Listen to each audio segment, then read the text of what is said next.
குழந்தைகளை கடத்தி அவங்கள பலி கொடுத்து இதயங்களை சேகரிச்சுட்டு வந்த ஒரு மந்திரவாதியையும் அவன் சீடனையும் தேடி காவலர்கள் ஒரு பக்கம் அலைஞ்சிட்டு இருக்க, அவங்க 2 பேரும் மலையூருங்கிற கிராமத்து அடிவாரத்தில் இருந்த ஒரு குகைக்குள்ள மறைஞ்சிட்டு இருந்தாங்க. டேய் முனியா, காவக்காரங்க நாம் போன ஊருக்கெல்லாம் விசாரிச்சுக்கிட்டு நம்மளை பின்தொடர்ந்து வந்துக்கிட்டு இருக்காங்க. சீக்கிரமாக இந்த மலையூரில் நம்ம வேலையை முடிச்சுக்கிட்டு இங்கேருந்து கிளம்பி ஆகணும். என்ன புரியுதா? நீங்கள் ஏன் குருவே பதறீங்க?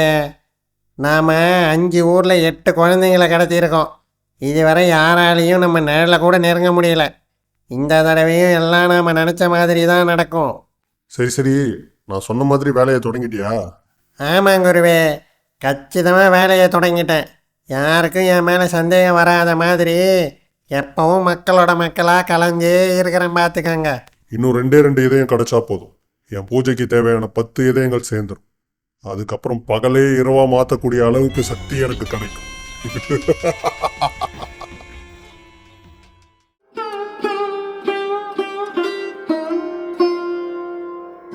அப்படியே இந்த பக்கம் அந்த மலையூருங்கிற மலை கிராமத்துக்கு உப்பு விற்க உப்பு வியாபாரியான கோவிந்தன் போயிட்டு இருந்தாரு. என்னையா, இன்னும் அந்த கோவிந்தத்தை ஆளையே காணோம்? அவன் இன்னைக்கு வரதா தானே சொன்னான். ஏன் இன்னும் வரல? அட ஆமாண்ணே, ஏன் இன்னும் வரலன்னு தெரியலையே. ஆனால் அவர் 20 வருஷமாக இந்த மலை கிராமத்துக்கு சொன்ன தேதியில் சரியாக உப்பு எடுத்துகிட்டு வந்து வியாபாரம் பண்ணியிருக்காருண்ணே. இது வரைக்கும் ஒரு நாள் கூட தவறுனதில்லை. அது எப்படியா 20 வருஷமா சரியா உப்பு எடுத்துட்டு வந்து வியாபாரம் பண்ண முடியும்? இயற்கை இடையூறு, மழை இதெல்லாம் வந்துச்சுன்னா என்ன பண்ணுவானோ? அண்ணே, அவர் வர மழையை முன்கூட்டியே சரியாக கணிச்சிருவார். அதை வச்சு தான் வரப்போகிற தேதியை முடிவு பண்ணி சொல்லுவார். அதனால தான் இது வரைக்கும் அவர் வர்றதில் ஒரு தடவை கூட எந்த தடங்களும் ஏற்பட்டதே இல்லை. இதோ அவரே வந்துட்டாரே. வாயா, உன்னை பத்தாயா பேசிக்கிட்டு இருந்தோம். சீக்கிரமா அதை இறக்கி வை. இப்படி கோவிந்தன் பற்றியும் அவர் வாக்கும் தொழிலும் எவ்வளோ சொத்தாங்கிறத பற்றியும் ஊர் மக்கள் நல்லாவே தெரிஞ்சு வச்சுருந்தாங்க. கோவிந்தம் அன்னைக்கு முழுக்க தான் கொண்டு வந்த உப்பெல்லாம் விற்றுட்டு அங்கேருந்து கிளம்பி மலை இறங்குற வழியில் ஊர் தலைவரை சந்திக்கிறாரு. அடடே கோவிந்தம், என்னப்பா வியாபாரத்தெல்லாம் முடிச்சுட்டு கிளம்பிட்ட போலையே? ஆமாங்கய்யா, இப்போ கிளம்புனாதான் முழுசாக இருட்டுறதுக்குள்ளே வீடு போய் சேர முடியும். அதுவும் சரிதான். அப்புறம் உன் வியாபாரம்லாம் எப்படி போயிட்டு இருக்க? எல்லாம் நல்லா தாங்கய்யா போகுது. எப்போ எடுத்துகிட்டு வந்தாலும் எல்லா உப்பும் முழுசாக தீர்ந்து போயிடுங்க ஐயா. இருக்காதா பின்ன? நீ சொன்ன தேதியில் சரியாக உப்பு எடுத்துகிட்டு வந்து வியாபாரம் பண்ணுற. அதனால் உப்பு பற்றாக்குறை ஏற்படுறவங்க பக்கத்தில் கேட்டு வாங்கிக்கிறாங்க. கடன் கொடுக்குறவங்களும் நீ சொன்ன தேதிக்கு வந்துடுவேன்றதுனால அவங்க இருப்புக்கு போக மீதியே கடன் கொடுக்குறாங்க. எல்லாத்துக்கும் மேலே கலப்படம் இல்லாத உன் வாத்த மாதிரியே தரமான உப்பையும் எடுத்துகிட்டு வந்து வியாபாரம் பண்ணுற. அப்புறம் எல்லா உப்பும் தீர்ந்து தான் போகும். அதில் என்ன ஆச்சரியம்? என்னங்கய்யா, நானே சாதாரண உப்பு விற்கிறவன். நீங்கள் ஏதோ பெரிய பெரிய விஷயமெல்லாம் சொல்கிறீங்க. ஆனால் அது எதுவுமே என் மண்டைக்கு எட்ட மாட்டேங்குது. அட கோவிந்தா, சரி அதை விடு. உனக்கு எப்போ எந்த உதவி தேவைப்பட்டாலும் தயங்காமல் என்ன வந்து பாரு. என்ன சரி, இப்போ சீக்கிரம் கிளம்பு, இருட்ட ஆரம்பிச்சிருச்சு. அப்போ நான் உத்தரவு வாங்கிக்கிறேங்க ஐயா. பாத்தியாடா குட்டி, ஊர் தலைவர் ஐயா எவ்வளோ பணிவான ஆளாக இருக்காருன்னு. பெரிய மனுஷன் தான்டா. இப்படி தான் கழுதைகிட்ட பேசிக்கிட்டு வீடு போய் சேர்ந்துடுறாரு கோவிந்தம். அப்படியே நாட்களும் கடந்து போகுது. மறுபடியும் கோவிந்தம் மலை கிராமத்துக்கு உப்பு விற்க போக வேண்டிய நாளும் வந்துச்சு. ஆனா இந்த முறை அவர் காலநிலையெல்லாம் சரியா கணிச்சுக்கிட்டு வியாபாரத்துக்கு போயிட்டு இருந்தார். அப்போ வழியிலேயே எதிர்பாராத விதமா நல்லா மழை பெய்ய தொடங்குச்சு. தான் உப்பை காப்பாத்திக்க பக்கத்துல இருந்த ஒரு குகைக்குள்ள ஒதுங்கிட்டாரு. மழை நின்னதுக்கு அப்புறம் போலாம்னு நின்னவருக்கு காலம்தான் கடந்துட்டு இருந்துச்சு. ஆனா மழை நின்ன பாடு இல்லை. என்னடா இது சோதனைன்னு மழையே வெறிச்சு பார்த்துக்கிட்டு இருந்தார்.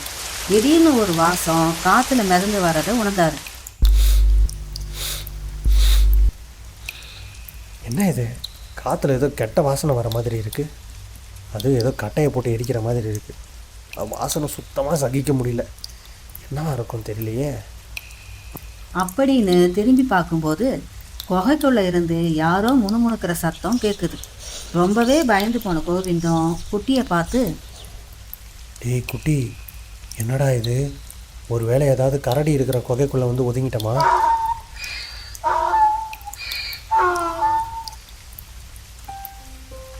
மறுபடியும் அந்த முழங்கல் ஒலி கேட்டதும் 2 பேரும் ரொம்பவே பயந்துட்டாங்க. இப்போ கோவிந்தன் தான் மனசுல தைரியத்தை வர வச்சுக்கிட்டு உள்ள என்னதான் இருக்குன்னு பார்க்க கொஞ்சம் கொஞ்சமா உள்ள போனாரு. உள்ள நெருங்கி போகும்போது அந்த குகையோட மறுபக்கத்துல இருந்து பாறையோட விரிசல் வழியா வெளிச்சம் கசிஞ்சு வர்றத கவனிச்சாரு. அது என்னன்னு பார்க்க மெல்ல அந்த விரிசல் வழியா அந்த மறுபக்கத்தை எட்டி பார்க்கறாரு. அப்படி உள்ள பார்த்த கோவிந்தம் அதிர்ந்து போயிட்டாரு. டேய் குட்டி, உள்ளே 2 பேரும் நெருப்பை சுற்றி உக்காந்துக்கிட்டு யாக மாதிரி ஏதோ வளர்த்துக்கிட்டு இருக்கானுங்கடா. மந்திரம் மாதிரி என்னென்னமோ முணுமுணுக்கிறானுங்க. ஆனால் என்னன்னு தான் புரியல. எனக்கு ஏதோ சரியாக படலை. மறுபடியும் அந்த விரிசல் வழியா பார்த்த கோவிந்தத்துக்கு கொலையே நடுங்கி போச்சு. அதுக்கு காரணம் அந்த யாகம் வளர்த்தனுடைய கையில இருந்த ஒரு பொருள் தான். அது ஒரு மனிதனுடைய இதயம்.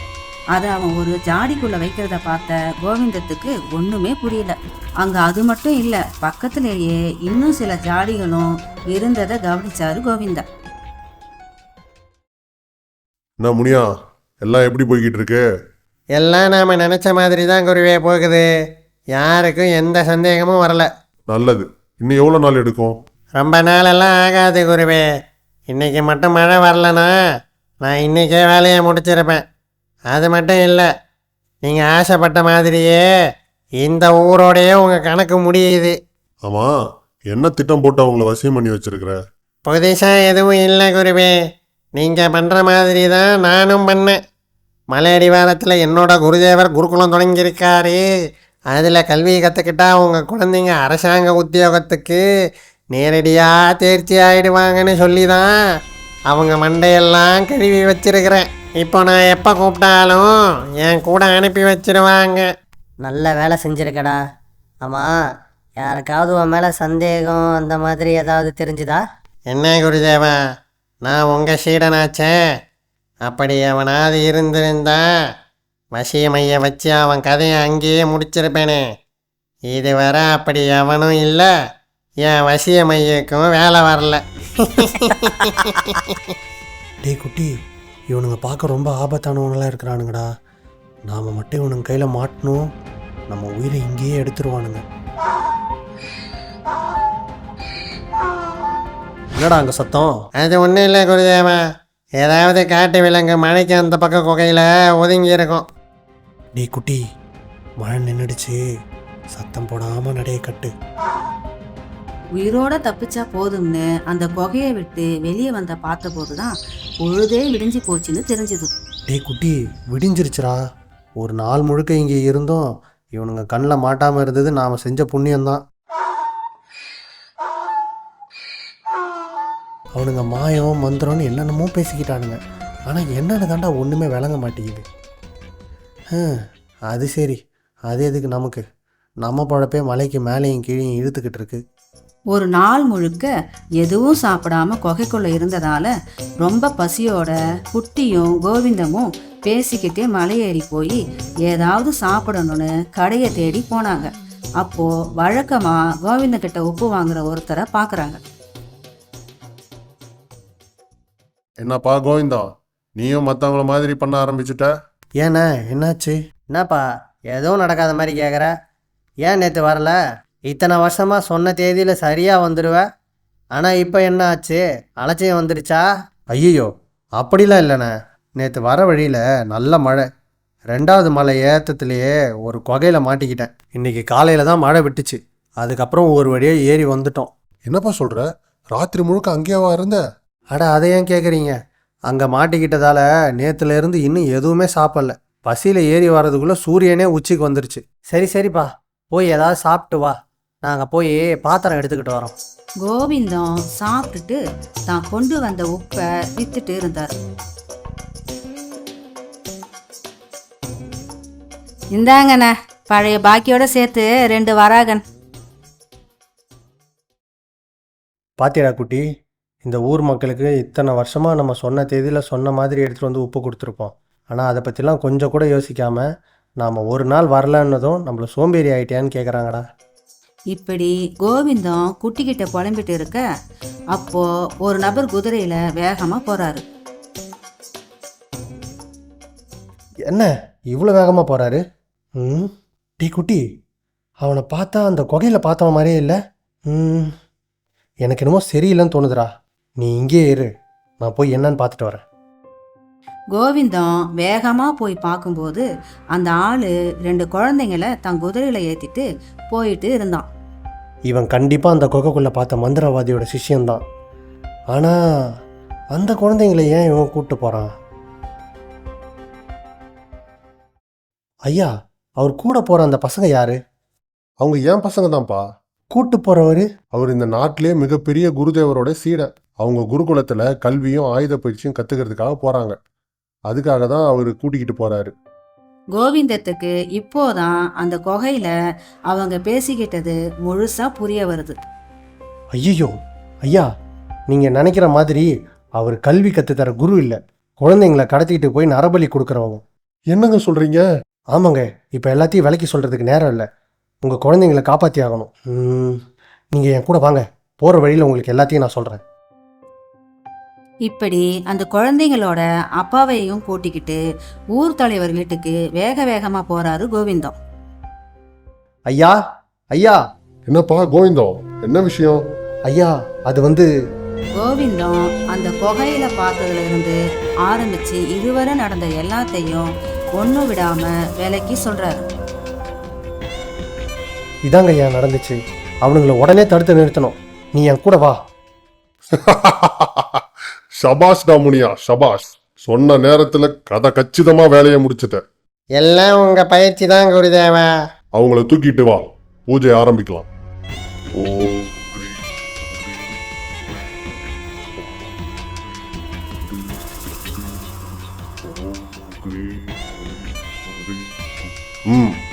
ஆரம்பிக்கலாம். நிறுத்துங்க. டேய் முட்டாள், யாரா இவங்க? இவங்களுக்கு எப்படி நம்ம இடம் தெரிஞ்சது? உன்னை பின்தொடர்ந்து வந்துட்டாங்களா என்ன? தெரியலையே குருதேவா. உன்னை பின்தொடர்ந்து வர்றது கூட தெரியாத அளவுக்கு முட்டாளா இருந்திருக்க. முட்டாள். ஏய், மரியாதையா அந்த குழந்தைங்கள எங்க கிட்ட விட்டுருங்க. இல்லனா என்னடா பண்ணுவ? டேய் முனியா, உன் வசியமைக்கு வேலை வரலன்னு வருத்தப்பட்டியே, கவலைப்படாத. இப்போ அதுக்கு சரியான வேலை வந்திருக்கு. நான் எப்போவோ தயார் குருதேவா. வாங்கடா, கிட்ட வாங்க. சனி போன தனியாக போவாதுன்னு சொல்லுவாங்க. துணைக்கு உங்களையும் அனுப்ப வசமாக 2 பேரும் தனியாக வந்து சிக்கியிருக்கிறீங்களே. ஏய், கிட்ட வராத, கிட்ட வராத.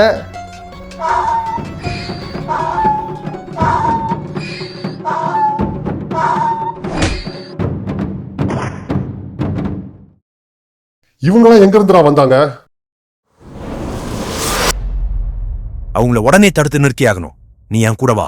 ஐயா, ஆனால் நம்ம மட்டும் போனால் அவங்கள எதுவும் செய்ய முடியாது. அவங்க கிட்ட உயிரை பறிக்கிற மையெல்லாம் இருக்குன்னு பேசிக்கிட்டாங்க. நாம் அரச காவலாளிகளோட போகணும். அவங்கள போய் இப்போ கூப்பிட்டு வர்றதுக்குள்ள காலம் கடந்துரும். அது அந்த குழந்தைங்களோட உயிருக்கே ஆபத்தாயிடும். ஐயா, நம்ம 2 குழுவாக பிரிஞ்சிடலாங்க. ஒரு குழு போயிட்டு காவல் அதிகாரிகளை கூப்பிட்டு வரட்டும், ஒரு குழு போயிட்டு அவங்கள தடுத்து நிறுத்துவோம். ஆனா வழிவோ ஒருத்தனுக்கு மட்டும் தானப்பா தெரியும். நீ எந்த குழுவோட போவ? நீ முதல்ல குகைக்கு போனேன்னா காவல் அதிகாரிகளை கூட்டிட்டு வரவங்களுக்கு குகை எங்க இருக்குன்னு தெரியாது. இல்ல நீ காவல் அதிகாரியோட வந்தீங்கன்னா நம்ம போறதுக்கே மொத்தமா தாமதமாயிடும். குகை எங்க இருக்குன்னு யாருக்கும் தெரியாது. இப்ப சொல்லு, நீ எந்த குழுவோட போவ? இல்லைங்க ஐயா, வழி இன்னொருத்தனுக்கும் தெரியும். இவனுக்கு தெரியுங்க ஐயா. டேய் குட்டி, இப்போ நீ இவங்க கூட போ. அரச காவலாளிகளை கூட்டிகிட்டு அந்த குகைக்கு வந்துடு. நம்மளால் என்ன பண்ண முடியும்னு நினச்சோம். ஆனால் கண்ணெதிர அந்த குழந்தைங்களை அவன் கூட்டிகிட்டு போகிறப்போ நம்மளால் முடிஞ்ச எல்லாத்தையும் செஞ்சு காப்பாற்றணும்னு தோணுதுடா. நாங்கள் ஒன்றை தான் நம்பியிருக்கோம்.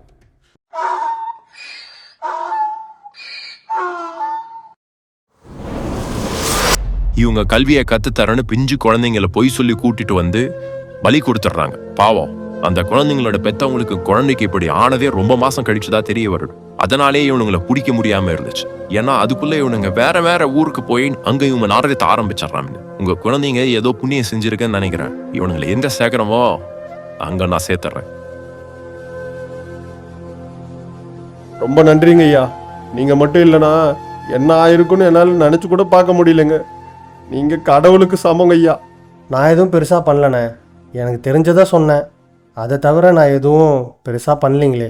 இல்ல கோவிந்தம், அவர் சொன்ன மாதிரி நீ மட்டும் இல்லனா இது மீள முடியாத துயரத்துல எங்களை ஆழ்த்திருக்கோம். அந்த காவல் அதிகாரி சொன்னது கேட்டதுக்கு அப்புறம் தான் எனக்கு ஒரு விஷயம் புரிய வந்துச்சு. நீ நம்ம கிராமத்திலேயே ஒரு கல்வி கூடமும் பயிற்சி கூடமும் ஆரம்பிக்க தேவையான ஏற்பாடை செய்ய போறேன். அதோட குழந்தைங்களோட பாதுகாப்பு அதிகரிக்க சட்டமும் கொண்டு வர போறேன். கேட்கவே ரொம்ப சந்தோஷமா இருக்குங்க ஐயா. அப்புறம் கோவிந்தம், நீயும் இனிமே தாமதமாவே வா. 20 வருஷமா சொன்ன நேரத்துக்கு வந்து உப்பதான் உன்னால கொடுக்க முடிஞ்சது. ஒரு நாள் தாமதமா வந்து 2 உயிரை காப்பாத்தி கொடுத்துருக்க.